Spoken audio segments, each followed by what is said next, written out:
Nous sommes vendredi 15 novembre, mon mouvement politique à un genou à terre, les mots hier soir de Jordan Bardella, le président du Rassemblement National.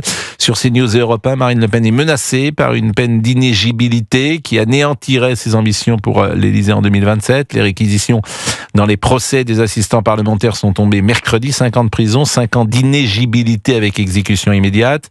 Elle sera d'ailleurs ce soir interrogée sur le journal de TF1. Vous êtes électeur ou sympathisant, comment avez-vous réagi? On est déjà avec Philippe Ballard, qui est député de l'Oise, qui a été longtemps journaliste à LCI. C'est là que je l'ai croisé, Philippe Ballard, souvent. Bonjour Philippe Ballard. Bonjour Pascal Pro. Merci de rappeler ces vieux souvenirs. Bien sûr, vous êtes porte-parole du Rassemblement National. Je voulais qu'on écoute Jordan Bardella, qui était hier sur l'antenne de CNews. Je pense que la justice cherche à triompher là où la classe politique a échoué, à savoir rendre Marine Le Pen inéligible et ruiner financièrement le Rassemblement National. Il y a le fond du dossier et il y a évidemment une disproportion dans les réquisitions qui sont faites. Un procureur ne peut pas décider avant même l'épuisement de toutes les possibilités d'appel du fonctionnement de la démocratie d'un pays. Et je pense que ça choque beaucoup de Français, et ça choque même d'ailleurs des responsables politiques qui ne sont pas de notre famille politique. Le procureur dit: je n'ai pas d'éléments, mais je ne peux pas demander la relaxe car ça me ferait trop mal. Mais tout est dit. On a donc une justice, ces réquisitions, qui est partiale, et on a donc une personne qui exprime une opinion personnelle, mais c'est pas la première fois. D'ailleurs, c'est pas la première fois que une partie de la justice fait œuvre de politisation. On a une partie de la justice dans notre pays qui est évidemment politisée et qui cherche parfois à s'ériger en une contre-chancellerie. Bon, Philippe Ballard, qu'il y ait des électeurs du Rassemblement National et même des électeurs tout court qui soient choqués, et Gérald Darmanin d'ailleurs a pris la parole via Twitter pour déplorer que Marine Le Pen ne puisse pas, pourquoi pas, un jour se présenter. Quelle est votre position, Philippe Ballard? J'imagine qu'elle est alignée sur Jordan Bardella. Et comment les choses peuvent-elles évoluer selon vous?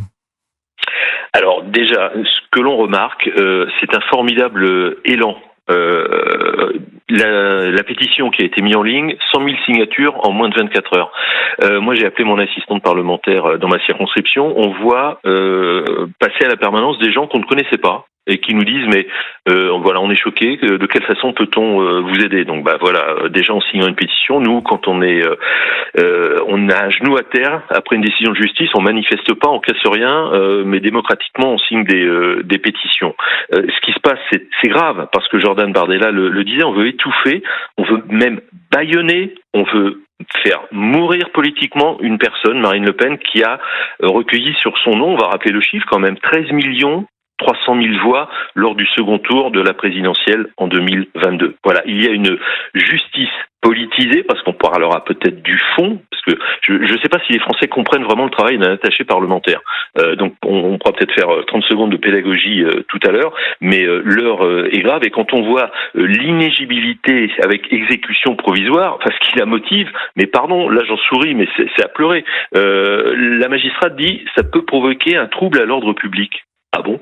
Lequel? Enfin, le trouble à l'ordre public, c'est la décision. Enfin, ce sont des réquisitions. Hein, attention, c'est pas le jugement définitif. Parole à la défense dans la semaine prochaine, et puis après, on va attendre quelques semaines avant d'avoir le jugement. Mais le trouble à l'ordre public, il naît de ces réquisitions. Voilà. Philippe Ballard qui est avec nous, qui est député de l'Oise du Rassemblement National. Je trouve au contraire que c'est intéressant de faire un peu de pédagogie sur ce qu'est un assistant parlementaire, parce que cette fois-ci sur le fond. C'est-à-dire qu'un assistant parlementaire, il travaille effectivement pour son député lorsque celui-ci a été élu à Strasbourg, et ce que l'accusation reproche, c'est qu'il a aussi travaillé pour le parti du Rassemblement National. C'est bien ça? Ben oui, parce que alors vous faites bien de rappeler que c'est effectivement, il n'y a pas d'enrichissement personnel, on est d'accord, il n'y a pas d'emploi fictif. Un attaché parlementaire, alors je vais être concret. Moi, demain, je vais aller avec mes attachés parlementaires, on va aller faire de la politique. On va aller distribuer des tracts dans une usine qui est à Feuquières, Severglass. On demande aux salariés 9% de baisse de leur rémunération sur au moins 6 mois. Mais ils vont faire de la politique. Pourquoi? Parce que ce sont des attachés parlementaires. Ils ont conçu avec moi le tract et ils vont le distribuer avec moi.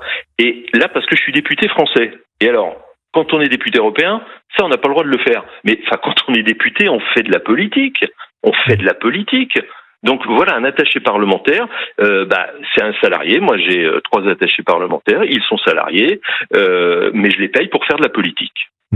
Voilà. Alors, ce qui est vrai, et là on peut avoir aussi une réflexion sur le fond, c'est que le législateur a voulu être particulièrement dur ces dernières années. Moi, je trouve que parfois il y a des effets pervers à cela. La haute autorité de la transparence, je trouve qu'il peut exister des effets pervers de ce type. Également, sur cette inéligibilité, c'est le législateur qui a mis ça en place. Avant, il n'y avait pas l'inéligibilité automatique avec une peine pénale ou même correctionnelle. Et je crois que Emmanuel Macron avait même envisagé que toute personne qui n'ait pas un casier judiciaire vierge puisse avoir un mandat électif en France. Donc on est dans une moralisation ou une volonté de moraliser la vie politique française, mais il me semble qu'il peut avoir des effets pervers, comme je le dis, et peut-être doit-on mener une réflexion en ce sens, Philippe Ballard.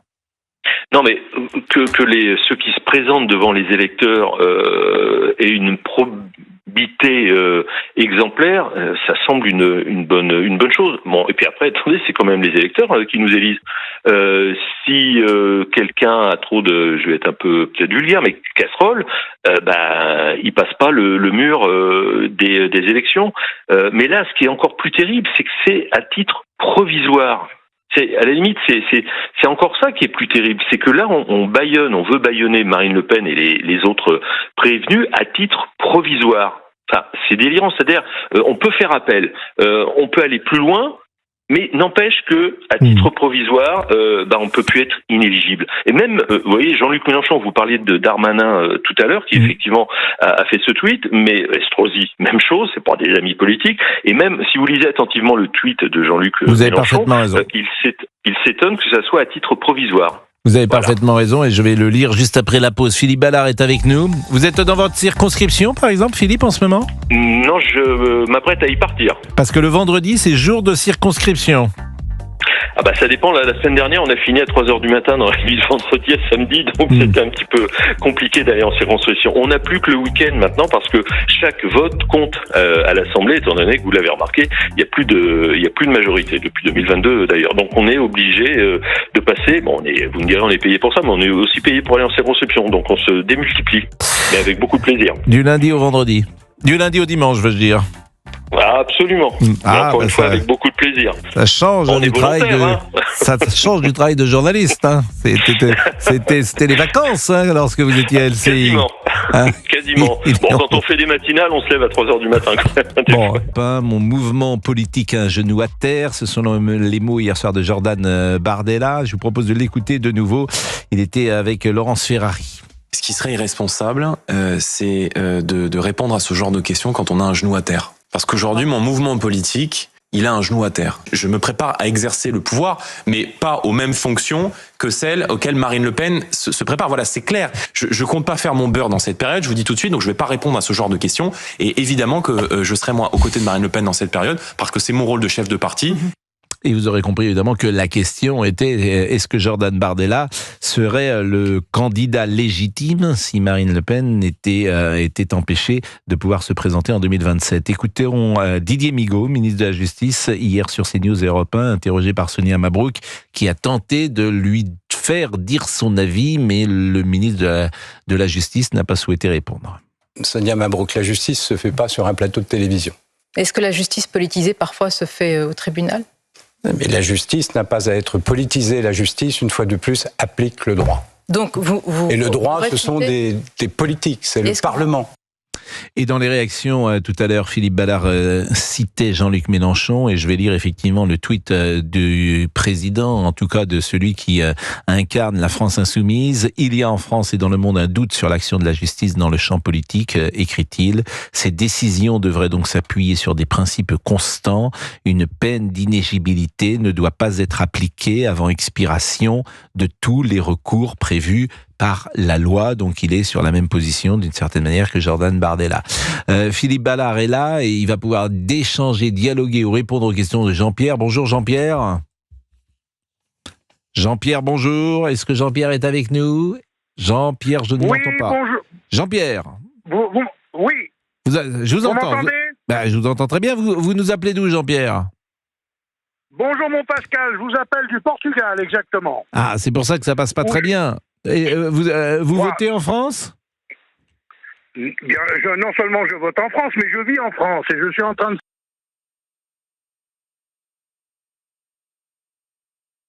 Bon, ça c'est une bonne chose. Est-ce que vous êtes un électeur du Rassemblement national ? Alors bien sûr, je suis un électeur du Front National et j'ai suivi justement cette condamnation que je trouve honteuse, Pascal. Alors c'est pas une condamnation, ce sont des réquisitions. C'est intéressant d'ailleurs d'échanger parfois avec les auditeurs parce que c'est pas une condamnation. Peut-être certains le pensent-ils d'ailleurs. Sur le terrain, Philippe Ballard, lui qui est en contact avec des électeurs, il est peut-être parfois surpris comment les infos passent, comment l'ancien journaliste qu'il est disait les informations autour d'une table et comment elles sont parfois perçues par l'opinion publique. C'est intéressant ce que dit Philippe Ballard, par exemple, Jean-Pierre. Il parle de condamnation. Non, c'est réquisition. Oui.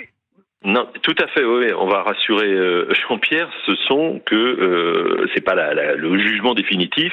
Ce sont les réquisitions. Et ce que l'on espère, c'est que le tribunal, lorsqu'il prendra sa décision, eh bien, il lira. Vous lisiez le tweet de Mélenchon, mais ceux de Darmanin, d'Estrosi. Quand Marine Le Pen, c'est pas, pardon, mais c'est une justiciable comme une autre, mais enfin, c'est une femme politique qui, en 2012, quand elle s'est présentée à la présidentielle, a fait 17% des voix. En 2017, elle fait 33% des voix. Et en 2022, elle fait 41% des suffrages. Ça ressemble un petit peu à un Airbus au décollage, si vous voulez. On est proche des 50% plus une voix. Donc, enfin, je pense que le jugement, le tribunal, tiendra compte de tous ces faits et des mois que ça Alors, Jean-Pierre, je vous ai interrompu et je vous propose de poursuivre. Vous disiez que ces réquisitions ne vous conviennent pas. N'empêche que c'est peut-être pas une condamnation, peut-être, mais c'est quand même, ils veulent quand même détruire le Front National. Et moi, Pascal, je vais vous dire ce que j'en pense. La justice me donne envie de vomir parce que derrière ça, je soupçonnerais aussi Monsieur Moriti qui lui dit que Marine Le Pen c'est le diable, diabolisation. Eh bien, moi, je pense, Pascal... Il n'est plus garde des Sceaux, hein. Il n'est plus... Plus ils voudront...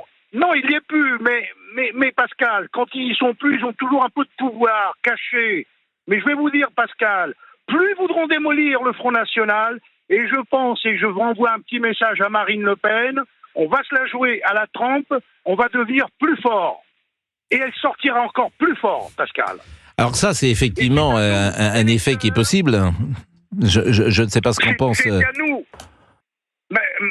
Pascal, c'est à nous, électeurs, des vrais électeurs du Front National, et non pas juste ceux qui votent pour dire « je montre mon mécontentement et après je fais 2 pas en arrière ». Je parle des vrais Front National, des vrais, eh ben on va la soutenir et on va aller jusqu'au bout. Bon, est-ce qu'il y aura un effet, et c'est peut-être ce que montrent ces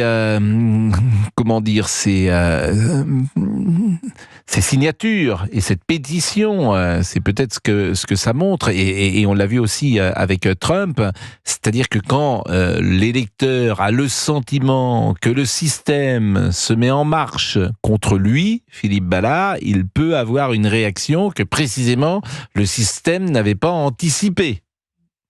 Alors déjà, si Jean-Pierre peut signer la pétition, ça serait pas mal non plus. J'en profite pour glisser le petit message. Mais effectivement, là, je veux dire, c'est le point d'orgue, ce qui s'est passé avant-hier soir. Mais ça fait des années maintenant, et je l'ai suivi, vous rappeliez ma carrière en tant que journaliste, et maintenant je le vis de l'intérieur, on est sans cesse pointé du doigt par le système, oui, par le système.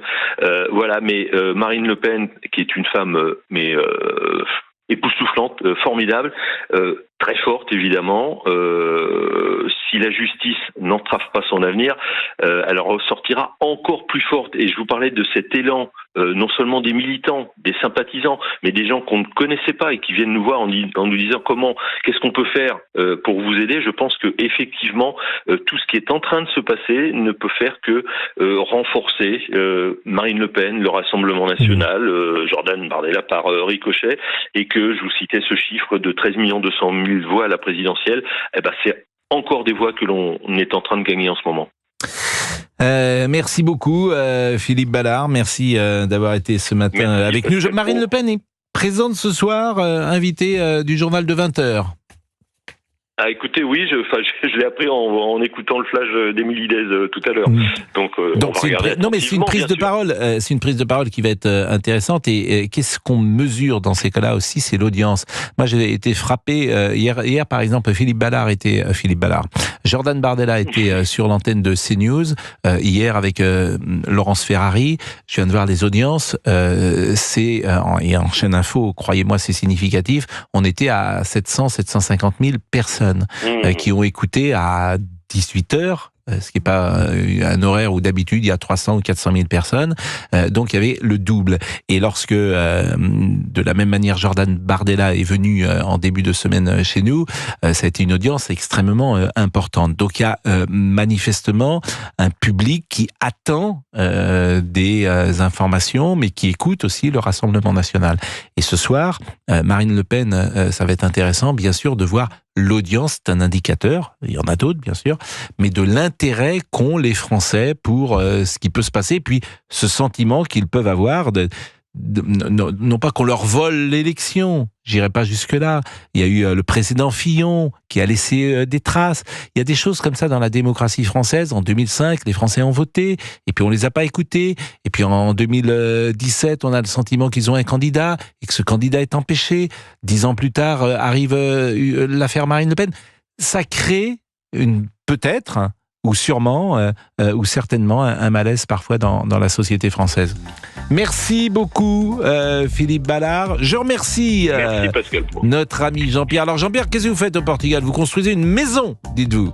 Alors, Pascal, je voudrais quand même rajouter ce qui n'a rien à voir. Mais le LFI, M. Macron, est plus pour le LFI que pour Mme Le Pen. Alors si Mme Le Pen avait des propos que LFI il a, Mme Le Pen, ça serait fini. Je ne comprends pas que le LFI ne soit pas devant la justice avec tous les propos qui tiennent. C'est un autre sujet, mais ça s'entend également. Merci Jean-Pierre, c'est toujours un plaisir de vous avoir parce que vous êtes un auditeur qui a du punch.